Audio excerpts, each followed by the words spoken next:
Good day. My name is Yvonne Rivers. I'm CEO of Phoebe Marketing Group. We are coming to you with Phoebe Business Report Live. This is where we give business tips to business owners and nonprofits. And for the last 30 years, I've run across a lot of businesses and nonprofits, some successful, some not successful. And I'd like to tell you how you can avoid not being successful. Well, that's why we're giving business tips here. But one big question I'm always asked is, well, how do I start? What's the first thing I need to do? What's the second thing I need to do?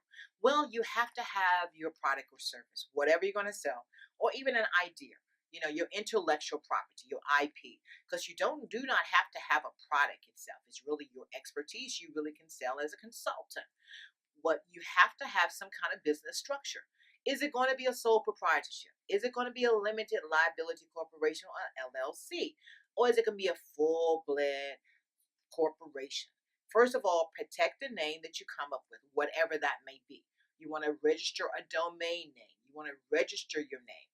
And if you've got a priority product that you produced or invention, you want a patent or you want a trademark for that. So once you've gotten some legal things in place, you want to get a business license wherever you're going to be operating from. Then comes the business plan. Now, a lot of times people say, well, I wrote a business plan, but it's sitting on the shelf. There's no use to you sitting on the shelf because a business plan is dynamic, which simply means it's constantly changing as you grow your business. It's never written in ink. And I say that because you're always going to be having changes because you always are working on your business. The plan itself really gives you a blueprint of how you're going to operate.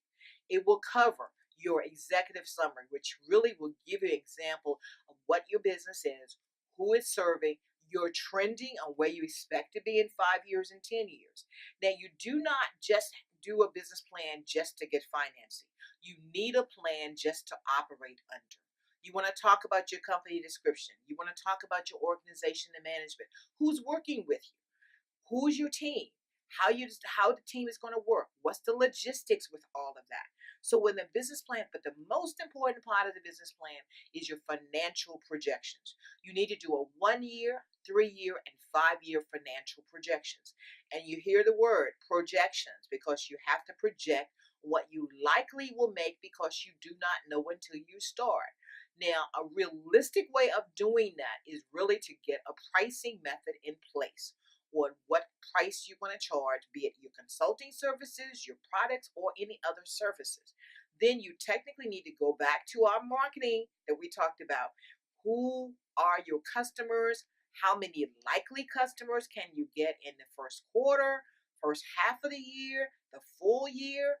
Then you simply crunch the numbers. You need to know your numbers. You need to know the numbers of what you're selling it for, what's the cost of goods, whether you're making a profit. Because if you're not making a profit, you got to change something because you must make a profit. If you do not want to make a profit, guess what? You got a hobby. And you do not want a hobby if you're running a business. You've got to really make money or be on the threshold of making money.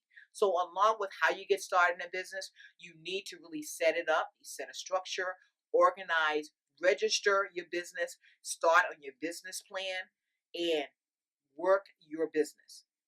We are coming to you with Phoebe Business Report Live.